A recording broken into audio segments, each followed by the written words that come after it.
అమరావతి అన్నది శాశ్వత రాజధానిగా ఉండాలంటే రాజధాని మారకూడదు.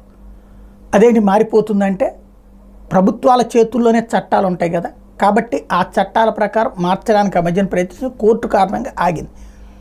అయితే అప్పట్లో ఒక కారణం కూడా ఉంది. ఎందుకంటే ఫుల్ ప్లెడ్జ్డ్గా హోంశాఖ నుంచి కేంద్ర హోంశాఖ నుంచి నోటిఫై చేయించుకోకూడదు.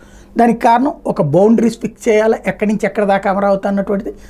దాన్ని నోటిఫై చేసి దానికి ఒక సపరేట్ ఊరి కింద పెట్టి ఆ మధ్యలో ఉన్నటువంటి మున్సిపాలిటీలు పంచాయతీలన్నింటినీ మిళితం చేసేసి వాటన్నిటి ఆధారంగా ఒక నగరం ఇది అమరావతి అని చెప్పాలి. అలాంటి ప్రొసీజర్ అంతా కాకుండా మధ్యలో వెళ్ళడం. దానికి కారణం ఏంటంటే హైదరాబాద్ ఉమ్మడి రాజధానిగా ఉంది, ఇక్కడ ఇది నోటిఫై చేసేస్తే అది పోతుంది, దాని మీద ఉన్నటువంటి హక్కు కోల్పోతుంది. కాబట్టి వ్యవహారం అట్లాగెళ్ళింది. ఇప్పుడు సీన్ కట్ చేస్తే కథ రివర్సు. ఓవరాల్గా చూస్తే తర్వాత వచ్చిన తర్వాత జగన్ వచ్చిన తర్వాత అమరావతి కాదని వైజాగ్ వెళ్ళే ప్రయత్నం చేయడం ఆగడం జరిగింది. ఈ దఫా మళ్ళీ చంద్రబాబు ఘనమైనటువంటి మెజార్టీతో అధికారంలోకి రావడం, 2/3 కాదు 91% స్ట్రైక్ రేట్తో అధికారంలోకి వచ్చారు. కాబట్టి కీలకమైనటువంటి అడుగు వేస్తున్నారు.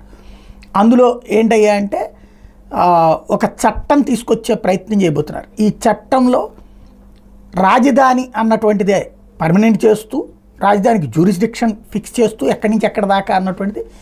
దాంతోపాటుగా రాజధాని మార్చాలి అంటే కేంద్ర పార్లమెంటు నిర్ణయాలు మాత్రమే ఉండాలి అన్నటువంటి చట్టం 2/3 మెజార్టీతో సెట్ చేయబోతున్నారు. అంటే రాజధాని అది 2 ఉభయ సభలు కూడా ఆటోమేటిక్గా ఆమోదం పొందుతాయి.